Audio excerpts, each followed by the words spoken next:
Kaongea kidogo kabla kuingia kwa fomu. Watu wanatamani wajue chochote. Safi. Afadhali hata.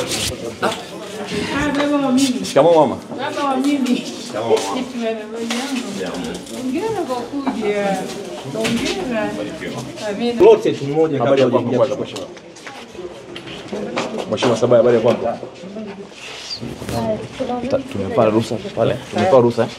Nashukuru sana. Yes. Mwambie mheshimiwa tuongee kidogo. Ndio ni ofisi. Odi. Odi katibu.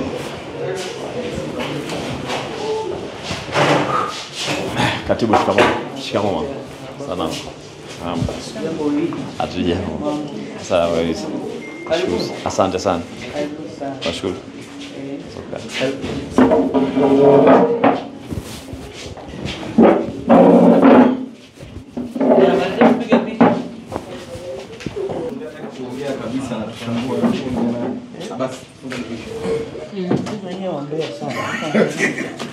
Mwambie mgombea azungumze. Nashukuru barikiwe sana. Sana. Amina. Nakutakia kila la heri. Amina. Ibebe hiyo fomu. Damu ya Yesu. Ibebe hiyo fomu mheshimiwa. Ndio kimya unawaambiaje wana Rumeru sasa? Leo kwa muda mrefu mheshimiwa, neno lako ingalao. Unawaambiaje wananchi baada ya kufunga? Ninamwachia Mungu afanye kazi yake. Ninamwachia Mungu afanye kazi yake. Lakini ungetia neno kwa sababu muda mrefu kidogo hujawahi kuonekana kwenye siasa. Labda pengine mkuu unaweza kaongea ulikuwa wapi au una nini cha kuzungumza? Nasema namwachia Mungu afanye kazi yake. Okay. Mbarikiwe sana. Lakini ungesema lolote tu kwa sababu kwa kimwachia wa uchaguzi haitoshi. Ndio hilo nimeshasema. Wana Rumeru wanataka na wewe kujua nini ambacho kinaendelea. Wajue namwachia Mungu afanye kazi yake. Kuna watu walisema kwamba uenda unaumwa ndio maana hujaamua kuchukua fomu mwaka huu. Kwa nini umechelewa kiasi? Basi Mungu awabariki sana. Mheshimiwa, ungetujibu ingalau neno, tusikie neno lako tu ingalau. Ukimya wako umezidi kwa muda mrefu mheshimiwa.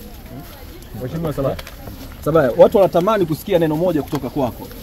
Mheshimiwa, unazungumziaje wenzako ambao wamejitokeza pia? Unaona kwamba kuna changamoto yoyote ambayo umeiona hadi sasa hivi kwenye uchukuaji na urejeshaji wa fomu? Mheshimiwa, kidogo tu mheshimiwa. Neno lako ingalau. Kidogo sana mheshimiwa. Jessica, usitoe gari kwanza hadi tumalize na mheshimiwa. Neno lako lolote baada ya kuchukua. Nimesema namwachia Mungu afanye kazi yake. Mungu awabariki sana. Lakini ukimya wako ulikuwa unamaanisha nini wa muda mrefu? Ya kwamba namwachia Mungu afanye kazi Ni yake. kweli ulikuwa mheshimiwa? Hatukuwahi kukuona ukizungumza chochote. Leo ndo mara ya kwanza naomba umetokea basi hadharani nipite. kuzungumza mambo ya Mheshimiwa, ni kazi ipi ambayo Mungu anataka ifanye? Yaani ambayo unamwachia Mungu aifanye wakati fomu umechukua wewe kama mwanasiasa. Shukrani. Basi mbarikiwe sana. Lengai Ole Sabaya na baada ya kuchukua fomu ya kuwania nafasi ya